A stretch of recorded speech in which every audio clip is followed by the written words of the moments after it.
La comprobación de este programa lo vamos a hacer con el método simplificado y con un ejemplo de la norma CIRSOC 308 del 2007, con una estructura parabólica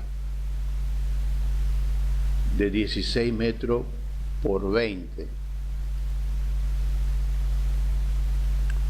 Que tiene una altura de alero de 5 metros y 6,60 metros a la altura de la cresta. La velocidad del viento la vamos a obtener del mapa eólico de Argentina, que para esta zona es Córdoba.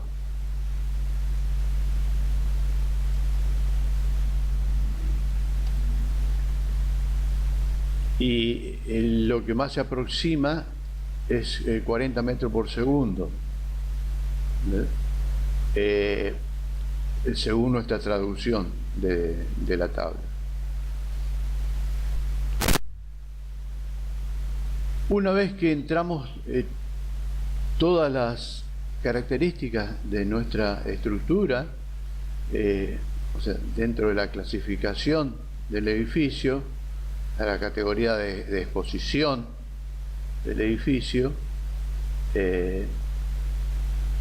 un techo tipo 2 es lo que más se asimila a un techo parabólico.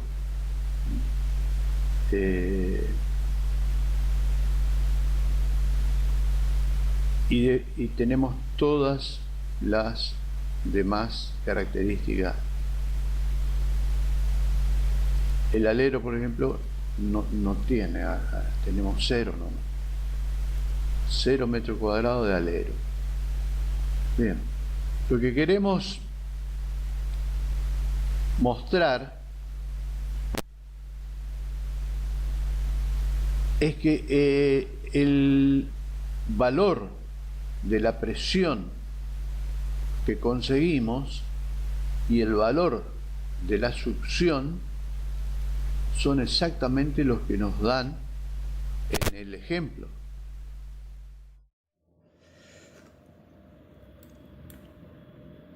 El cumplimiento de las relaciones geométricas de altezas mínimas según el reglamento IMPRES-CIRSOC 308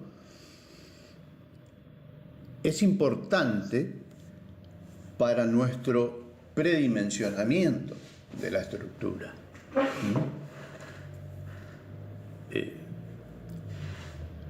La flecha la calculamos restando a la altura de la cresta menos la altura del alero. Y con esta relación verificamos que sea mayor que 10 y para que nos verifique. Calculamos el radio, calculamos el ángulo y algo importante es la altura del arco para poder verificar también las condiciones que vimos, que tiene que ser mayor que 55. O sea, la luz dividido el arco mayor que 55. Algo importante es el desarrollo exterior del arco. Con este desarrollo vamos a calcular la cantidad de espacio entre correas, que puede ser 8, 10, 12. Bueno, ese espacio entre correas nos va a dar una distancia de separación entre correas y también vamos a necesitar la separación entre arcos. O sea, una vez que tenemos que esa separación puede ser de 3 metros, 4 metros, 5, 6 metros. Entonces, ya con todas esas verificaciones pasamos a calcular las cargas. Las cargas. Va a depender del peso de la chapa y de las fijaciones, del peso de la correa que lo vamos a buscar en la solapa ferretería, que tenemos aproximadamente, ¿no es cierto? Tenemos, según el catálogo de chapa,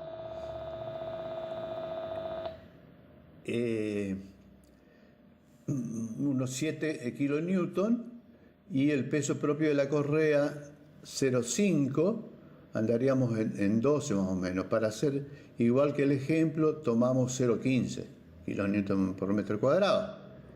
Vemos que con esto calculamos el momento debido a esta carga fija. Debemos calcular la sobrecarga, que va a ser 0,96 para correa y 58 para el arco. Pasamos a viento. Esto es el croquis y el techo. Tenemos 3 zonas. Vamos a calcular una correa en la parte más alta, que abarca la zona 1 y 2, y otra correa en la zona 2 y 3.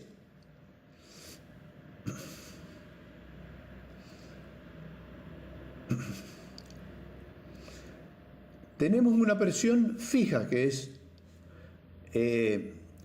la positiva, y una que va variando, ¿sí?, en toda la zona, que es la succión, o sea, la presión negativa. Esa es la positiva, que es la misma en las diferentes zonas. Y la presión negativa, que es la succión, es la que va variando en la zona. Acá tomamos el promedio en esta zona, tomamos el promedio de la succión y nos da un valor. En la zona 2-3 tenemos la presión positiva y la succión, que va a ser el promedio de las dos negativas.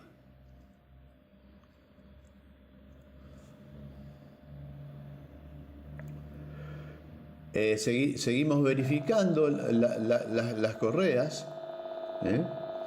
y ahora pasamos a verificar momentos flectores para las distintas combinaciones de carga.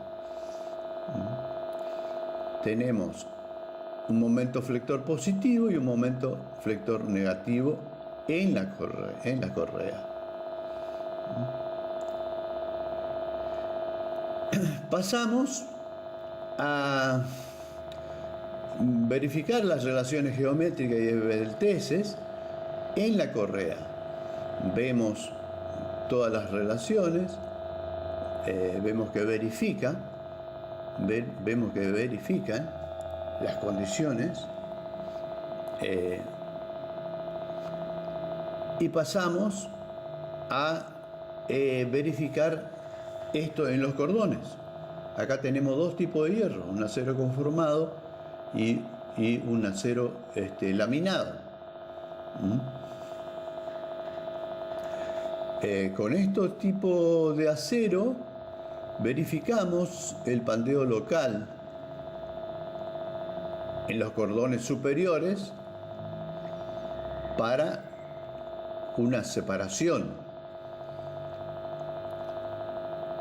que tiene que responder a un ángulo de 60 grados. Vemos que tenemos que el pandeo local no verifica, entramos a revisar las secciones de los hierros y vamos variando los diámetros de los hierros y se va probando hasta que nos verifique.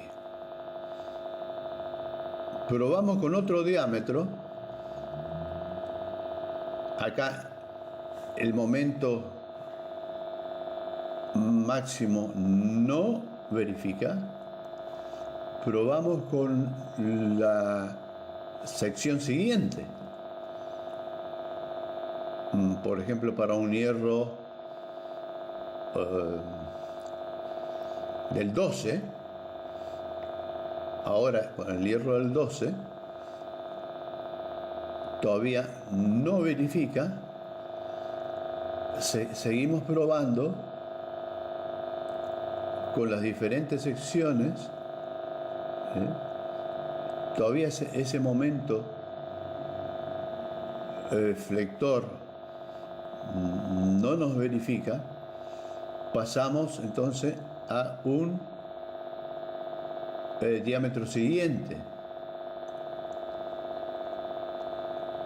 que sería 2 centímetros cuadrados, y ahora sí, con esto verifica. Seguimos, este es el sistema de predimensionamiento. Tenemos que ir probando y verificando. Vamos a verificar ahora el pandeo local en el cordón comprimido, o sea, el de abajo de la correa.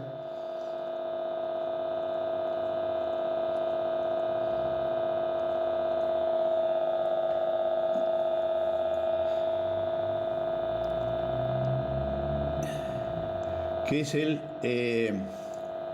cordón traccionado, y vemos que verifica para el diámetro 16.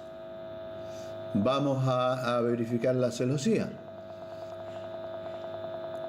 La celosía, que tenemos un diámetro 8, un diámetro 8 que no verifica. De la misma forma que los anteriores, seguimos probando hasta conseguir que ese diámetro sea resistente al pandeo. Entonces, pasamos a una sección siguiente de hierro. Acá pasaremos a la sección 10, por ejemplo, siguiente a la de 8, tiene 0,79 centímetros cuadrados, y con una de 10 sí verifica. Esta es la diferencia que tenemos con el ejemplo.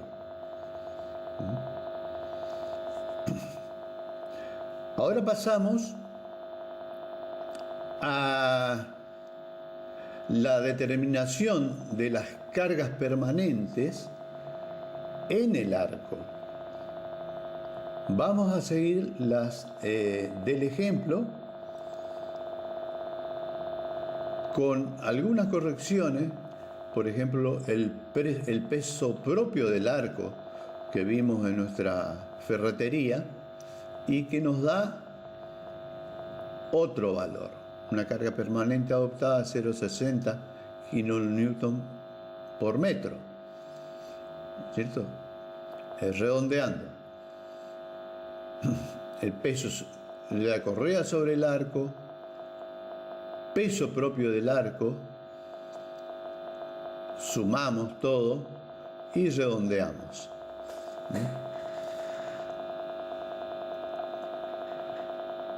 Necesitamos, vimos que tenemos una sobrecarga según el CIRSOC sobre las correas y una sobrecarga para el techo. Las fuerzas de viento tenemos sobre el techo y tenemos una carga de viento lateral sobre la pared. Vamos a continuar con la comprobación del funcionamiento de este programa, esta vez con un edificio al viento. Lo primero que tenemos que definir es la dirección del viento en la entrada de datos, si es normal o paralela al edificio. De acuerdo a esta dirección se van a definir los valores de B y L. O sea, la dimensión perpendicular al viento es B y la paralela es L. Después definimos la velocidad del viento. Todos estos datos de entrada de datos vamos a transportarlo a un Excel, que ahí vamos a hacer la comprobación manual y vamos a ir comparando lo que vamos obteniendo en este programa. Seguimos con la clasificación del edificio, la categoría de exposición, la altura de la cresta y la altura del alero todavía no lo vamos a poner, y esto sí, el ancho y el largo ya lo definimos.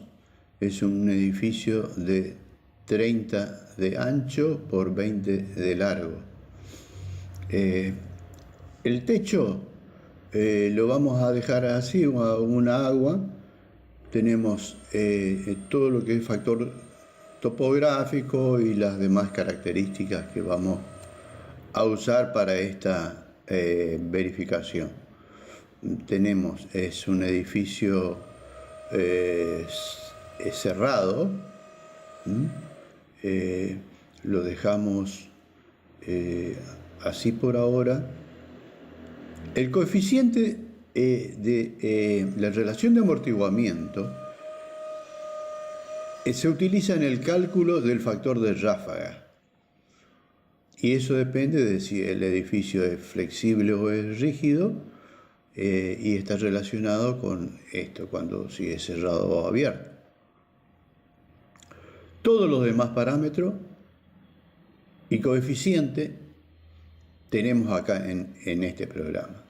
Ahora vamos al Excel, donde trasladamos los valores de entrada de datos principales que necesitamos definir. Tenemos la profundidad de cimentación, ¿no es cierto?, desde el nivel 0, la altura de la planta baja, la altura del entrepiso, o sea, de la planta tipo, bueno, y el ancho y el largo que ya habíamos definido. Tenemos la sobrecarga y tenemos el ancho de la fundación incrementado en un 30% aproximadamente. Bueno, tenemos el cálculo de la presión dinámica. Lo primero que hacemos es QZ, esta es la fórmula.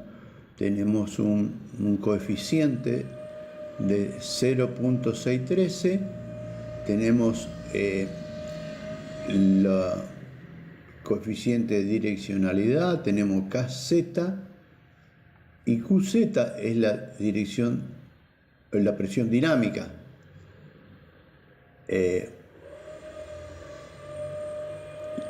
Esta es la velocidad del viento al cuadrado, y en el cálculo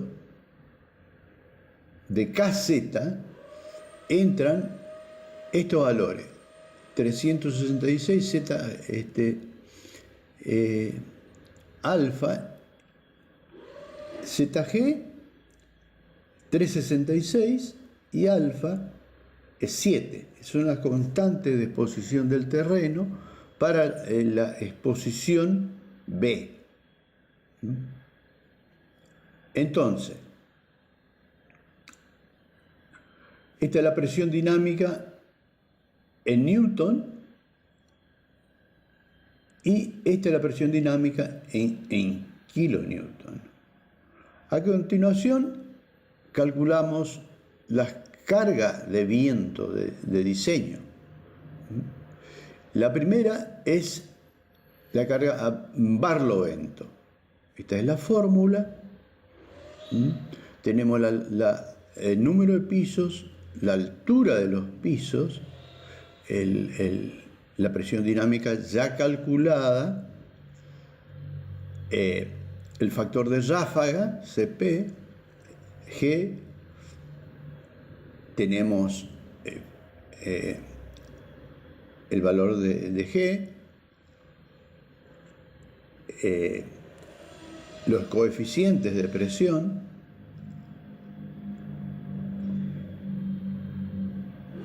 y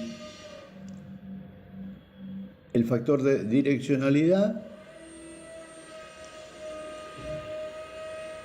que vamos a usar en este cálculo.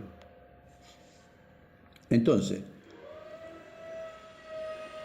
tenemos que la carga de viento de diseño es esta fórmula desarrollada y ahí vemos que es menos GCPI. Pasamos al cálculo de la presión de viento a sotavento. O sea, la parte contraria de atrás de la que ya habíamos calculado. Vemos que prácticamente son los mismos valores, los mismos coeficientes, solo que el 0,18 ahora no está con signo negativo, va con signo positivo. Pasamos a ver la acción conjunta. Entonces, tenemos los valores de sotavento, barlovento, y tenemos que se suman esos dos valores. Y esa es la acción conjunta. La superficie va a ser la mitad de la altura por el ancho en la planta baja y en el último piso que estamos considerando. Tenemos un valor en newton por metro cuadrado, luego lo pasamos a kilonewton para ser comparable, y acá tenemos los brazos de los momentos. Vimos que eran 5 metros el primero, y después se van sumando según la altura de los pisos. Nos quedaría calcular la pared lateral. Bueno, para continuar ya en el programa, lo que hacemos es copiamos la altura de todos los pisos, vamos al programa y lo pegamos en la entrada de datos, pero de usuario, entrada del usuario. Ahí lo pegamos las alturas.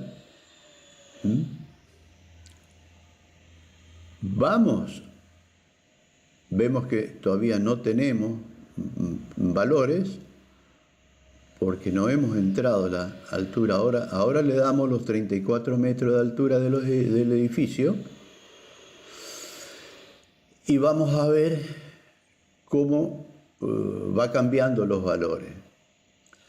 Verificamos que esté todo bien, el ancho, el largo, entramos al alto del edificio y verificamos en la parte de presiones que tenemos las alturas que no coinciden con las que entramos recién. en la entrada de usuario. ¿Qué hacemos? El programa nos pregunta si vamos a usar los valores de entrada y tenemos que decirle que sí. Ahí, yes, sí. Y vemos que se ha corregido. Acá ya tenemos las alturas correctas que hemos entrado,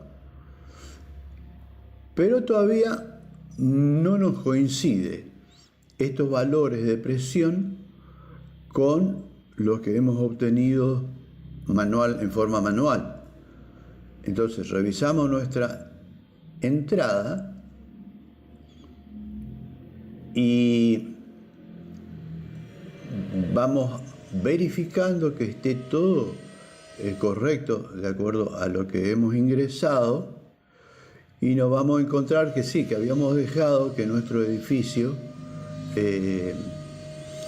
queda como abierto. O sea, si lo ponemos que es cerrado, se nos restituye, ahora sí, tendríamos los valores que coinciden con lo calculado manualmente. Entonces, continuamos con lo que estamos queriendo verificar, que es la verificación al volcamiento del edificio. Tenemos en nuestro esquema la superficie que participa en la planta baja, que es la mitad de la altura por el ancho del edificio. Vemos la profundidad de la cota de fundación, la cantidad de niveles de piso, la altura de la planta baja, que esté correcto. Vemos otra vez la altura de los entrepisos, los anchos, L y B, la sobrecarga y el ancho de la cimentación, que dijimos que es el ancho del edificio incrementado en un 33%. Este es el esquema que usamos para verificar el volcamiento. Tenemos el peso del edificio usando los valores de entrada y la dirección del viento que nos da los momentos volcadores. Esto es la carga total, que es la suma de las presiones de sotavento y de barlovento. Es la presión sobre el edificio a la altura que estamos considerando. Tenemos que la superficie sobre la que actúan, dijimos que de la planta baja sería la misma que la planta alta, o sea, solamente la mitad de la altura. Entonces, la presión por esa superficie es el momento volcador a esa altura. Entonces, esto sería el primer momento volcador, y así vamos obteniendo para las 12 plantas. La sumatoria de los momentos volcadores es la influencia total del viento, y es lo que tenemos que verificar.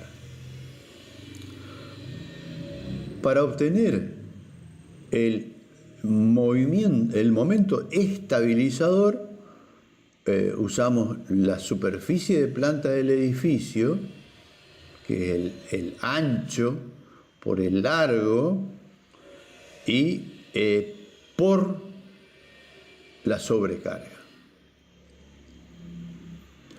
por la cantidad de niveles, por la cantidad de niveles de piso. Eso sería el momento estabilizador. Ahora, el momento volcador, dijimos que es la sumatoria de los ya obtenidos, y vamos a verificar que esa relación sea mayor que 1,5, es la exigencia. Y vemos que la relación verifica. O sea que estamos dentro de las tolerancias y el